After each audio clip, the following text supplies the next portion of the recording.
911, what's your emergency? A breath, ragged, shaken. Then, I need to report a murder. I know who did it. The voice is barely a whisper, but the weight of those words is crushing. The dispatcher presses for details, but the line crackles, and then silence. This was no ordinary call. In a quiet town in Oklahoma, a sheriff, respected, trusted, held a secret so dark, so unfathomable, that when the walls began to close in, he made a choice. Not to confess, not to atone, but to eliminate the one person who could expose him. A journalist. A relentless pursuit of truth. A deadly mistake. Tonight, we uncover the chilling story of Sheriff Sean Stamey, the man who swore to uphold the law, yet became the architect of a murder plot so audacious it defies belief. This is not fiction. This is real. The town of Redwater, Oklahoma, sits on the edge of nothing and nowhere, a place where doors remain unlocked, where everyone knows everyone, until they don't. At the heart of it all stands Sheriff Sean Stamey. He is a man of presence, broad-shouldered, his hat tipped just so, his voice carrying the weight of authority. For years he has been the law in Redwater, a man of order, a family man, a symbol of trust. But trust is a fragile thing. Suzanne Coyne knew this well. A journalist by trade, but by nature, something more.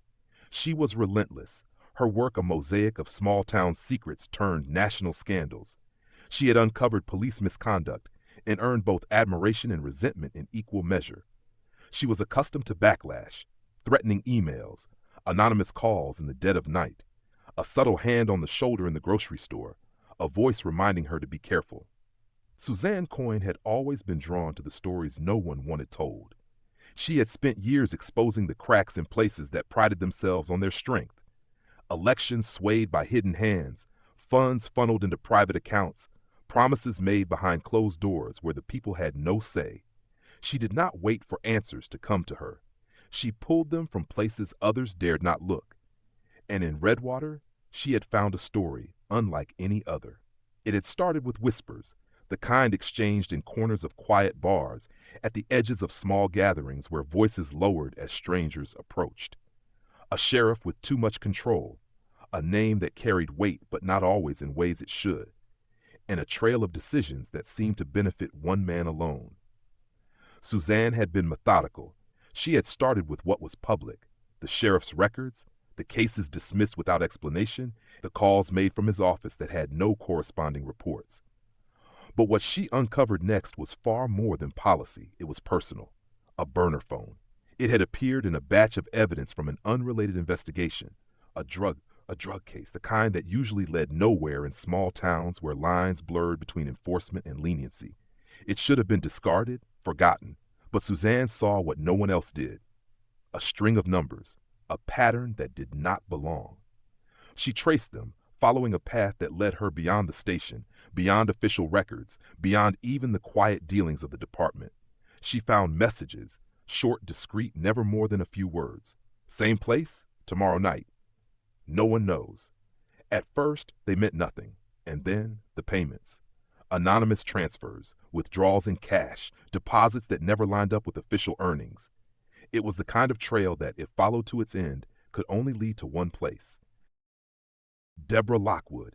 The hotel records confirmed it. An out-of-town establishment, one without cameras in the hallways, one where guests paid extra for discretion. Sheriff Sean Stamey had been there. Not once, not twice, too many times for coincidence. Suzanne Coyne now held in her hands what few had ever seen, proof that the man entrusted with upholding Redwater's laws had been breaking them in ways that could not be ignored. She worked quietly, careful not to stir attention before she was ready. But the weight of knowledge is never carried alone. Stamey had noticed the changes. The way people looked at him just a little too long. The way conversations shifted when he entered a room. And then there was Suzanne herself. She had always been persistent. But now her questions had taken a shape he recognized. She was not just searching. She knew. At first he had considered denial. If nothing was said, if nothing was acknowledged, then perhaps it would pass as just another rumor, another attempt to rattle the foundation of his reputation. But then the phone call, a friend at a local news station, a casual mention of an upcoming article, a name attached, Suzanne Coyne. She had gone too far. And in that moment, Sheriff Stamey understood what had to be done. He had never considered himself a violent man. He carried a guess, but it had always been a tool, not a solution. But some problems were too big for words alone. And so he made another call. Travis Boone had not been seen in Redwater for months. He had no fixed address, no real ties to any place he passed through. But there were some numbers he always answered. And when Sheriff Stamey's name appeared on his screen, he picked up without hesitation. It had been years since they had last spoken. Back then, Boone had been a different man, willing to do what others wouldn't, the kind of person who understood that silence was worth more than truth in the right circumstances. He had served time, but time had not changed him. The request was simple: a journalist. Too many questions. She needed to stop. There were no details exchanged, no explicit instructions, just an understanding. Boone had never cared for motives, only results. And so he listened, waited, and then hung up without another word. Sheriff Stamey exhaled. The problem had been set in motion. Suzanne Coyne was still following her trail, still piecing together the last fragments of a story she did not yet realize would be her last.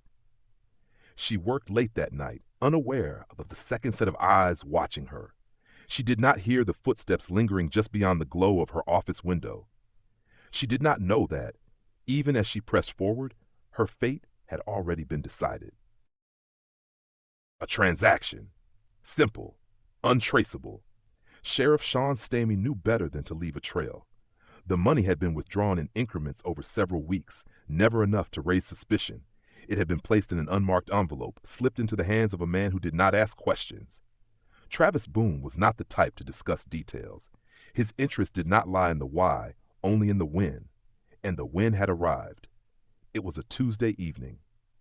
The air had been thick with the weight of an approaching storm. Suzanne Coyne had left the small office she rented on Main Street, her bag slung over one shoulder, her phone pressed to her ear. She had spoken to a colleague, brief, purposeful. She was close. She was certain. She had typed a message before she got into her car. If anything happens to me, look at the sheriff. She had sent it to one person, a friend, a former reporter who had warned her once to be careful. The message had been read, but Suzanne Coyne had not been heard from again. The hours passed. At first, there was no cause for alarm. Suzanne had worked late before, had taken overnight drives to clear her mind, but as the night stretched on, unease settled over those who knew her best. By morning, calls to her phone went unanswered. By midday, her voicemail was full. By evening, the search had begun. Her car was found just outside of town, parked along a desolate stretch of road leading nowhere in particular. The driver's side door was unlocked. The keys were missing. Her laptop, always within reach, was gone. The seatbelt hung loosely at the side, as if it had been unfastened too quickly. There were no signs of struggle, no shattered glass, no blood. But Suzanne was gone. The sheriff's department responded first. Calls were made, reports filed. A missing persons case was opened, but the urgency was lacking. She had likely left town, they said. But the people of Redwater did not believe it. Suzanne Coyne had spent her life chasing stories. She did not simply disappear. The community began to whisper. At the diner where she often stopped for coffee. At the post office where she had once asked too many questions. In the newsroom where her desk sat untouched, her notes still scattered across its surface. And then there was the message. If anything happens to me, look at the sheriff. The words hung in the air like an accusation no one dared to speak aloud. Sheriff Stamey stood before the cameras, his expression unreadable, his voice steady. "We are doing everything in our power to locate Miss Coyne," he said. "At this time, we have no reason to suspect foul play. No reason. And yet, the town had reason enough. Suzanne Coyne had been chasing something, and now she was gone. The question was no longer whether something had happened to her. It was whether she had seen it coming. Doubt is an insidious thing. It does not announce itself. It does not demand attention. It lingers, silent and patient, waiting for the right moment to surface. For Deputy Jake Lockwood, that moment had arrived. The official story did not sit well with him. Suzanne Coyne was missing. The sheriff's department had issued its statement. The public had been reassured that an investigation was underway. But Jake had been in law enforcement long enough to know when an investigation was little more than a formality. Something was wrong. And the wrongness followed him, creeping into his thoughts at odd hours, whispering doubts into the spaces where certainty had once been. He had stood beside Sheriff Stamey for years. He had trusted him, defended him. But now, when he looked at the man he had once called his closest friend, he saw something else. There was a hesitation in the sheriff's words that had never been there before, a stiffness in his posture as if he were bracing for something unseen. Jake had asked questions, first quietly, carefully, a misplaced piece of evidence, a missing surveillance tape, a detail that did not align with the timeline Stamey had provided. The answers he received were unsatisfactory. And then a discovery, a security camera, not from the town, not from a business or a home, but from a highway toll booth. The footage was grainy, distant, but it was enough. A truck, a man, a location that contradicted everything Stamey had claimed. Jake had seen enough. He did not go through official channels. He did not request a formal meeting. Instead, he found the sheriff alone. Their confrontation was brief, quiet. Jake had spoken first, a question, a simple one. "Where were you that night?" A pause, too long. Then a response. "I was at home." The lie sat between them, heavy and unmoving. Jake did not press further. He did not need to. He had seen what he needed to see. But Sheriff Stamey had seen something too. Jake Lockwood was not convinced. And doubt, once planted, would only grow. Stamey understood this. He had spent his career controlling narratives, steering suspicion away from places it should never reach. And so he made a decision. If doubt was creeping in, it needed a direction, a target. Someone had to take the fall. And he knew just who it would be. Within 24 hours, a suspect emerged. A name pulled from a past incident, a man with a record long enough to be convincing. A warrant was issued, a press conference was held, and the town of Redwater was given its answer. Suzanne Coyne had been taken, but now justice would be served. At least that was the story. It might have been enough, if not for one unexpected turn. Travis Boone had never been a man of conscience. His line of work did not allow for such things. But something about this job had unsettled him. Perhaps it was the way Stamey had spoken to him, the ease with which he had made his request. Perhaps it was the way the town had reacted, the way Suzanne Coyne's name had not been forgotten. Or perhaps it was simply self-preservation, because Boone knew something the sheriff did not. He had recorded their conversation, not for justice, not for morality, but as insurance. A quiet precaution, a means of survival. And now it was the only thing standing between him and the fate that had been assigned to another. The recording was delivered anonymously, not to the department, not to the press, but to the FBI. And once the Bureau was involved, the unraveling was swift. Text messages, bank transactions, a pattern of movements that did not align. And finally, the voice of the sheriff himself, captured in a moment of carelessness, sealing his own fate. The town of Redwater had believed in its sheriff. But belief, once broken, cannot be repaired, and now the truth could no longer be ignored. It began with a knock. A house, still in the early morning light. A front door, once a place of welcome, now a threshold to something inevitable. The sheriff was inside. For years Sean Stamey had been the law in Redwater. His uniform had commanded respect. His presence had quieted disputes before they could begin. But on this morning, the uniform meant nothing. The men at his door did not wait for an invitation. The knock was a formality. The warrant was not. The body cam footage would later be played in court. Stamey, still in his undershirt, standing in the doorway, confusion shifting into something else. His hands, once steady, now gripping the frame. His voice, once firm, now questioning. "What is this?" But there was no answer needed. The recording had spoken for itself. His voice, captured. The arrangement, undeniable. The moment is brief.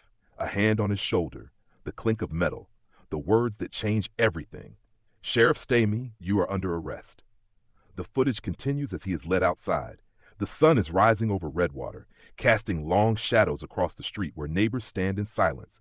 Some record the moment, others simply watch. Few are surprised. The trial does not come quickly. Months pass. The story spreads beyond Redwater, beyond Oklahoma, beyond anything the sheriff could have ever imagined. And then the courtroom, a place where facts are laid bare, where the weight of truth can no longer be ignored. The prosecution presents its case with precision, the text messages, the financial records, and finally, the voice of the sheriff himself. It plays for the courtroom in absolute silence. A conversation recorded in secret, a transaction, a request, a man sealing his own fate without realizing it. And then another recording, a voice no one expected to hear. Suzanne Coyne, a recovered file from her laptop, a draft of the report she never had the chance to publish, and at the end, her voice, a final statement, a quiet resolve. The truth always comes out. Sheriff Stamey watches from the defense table. His face is pale, his fingers pressed together. The cameras capture every moment. His shoulders shaking, a hand wiping at his eyes. A man who once commanded an entire town, now pleading for leniency, but the jury does not waver. The verdict is read. Guilty. The sentence follows. The cameras capture him once more, led away in handcuffs. The uniform he once wore now replaced with something far less dignified. And Redwater at last exhales. The town is quieter now. The streets no longer carry the weight of unanswered questions. But one name is spoken more than any other, Suzanne Coyne. Her story, unfinished in life, now told in full. Her words once a warning, now a legacy. The truth always comes out. And in Redwater, it finally has. Redwater will never be the same. A town once built on trust had watched its highest authority fall. A sheriff who had sworn to protect had instead betrayed. And a journalist who had sought only the truth had paid the ultimate price. But her story did not vanish. Suzanne Coyne had left behind more than words on a page. She had left behind a reminder that power without accountability is dangerous, that silence is never the answer, and that no matter how carefully a secret is buried, it will never remain hidden forever. The truth had cost Suzanne her life, but it had also brought justice. Sheriff Sean Stamey will spend the rest of his days behind bars, his name forever tied not to the years he spent in uniform, but to the crime he could not escape. And yet questions remain. How many others have been silenced before their stories could be told? How many voices have been lost in the spaces where power is unchecked? Suzanne Coyne was one journalist in one town, but her story is not unique. Every day across the country, there are those who uncover the things that others wish to keep hidden. Some succeed, some are stopped, and some, like Suzanne, leave behind only a warning, a reminder. The truth always comes out. The only question is, who will be brave enough to tell it next? If you found this story as unsettling as we did, let us know in the comments below. Do you believe justice was truly served? And if you want more cases like this, stories that need to be heard, subscribe and turn on notifications, because the truth is out there and it's waiting to be told.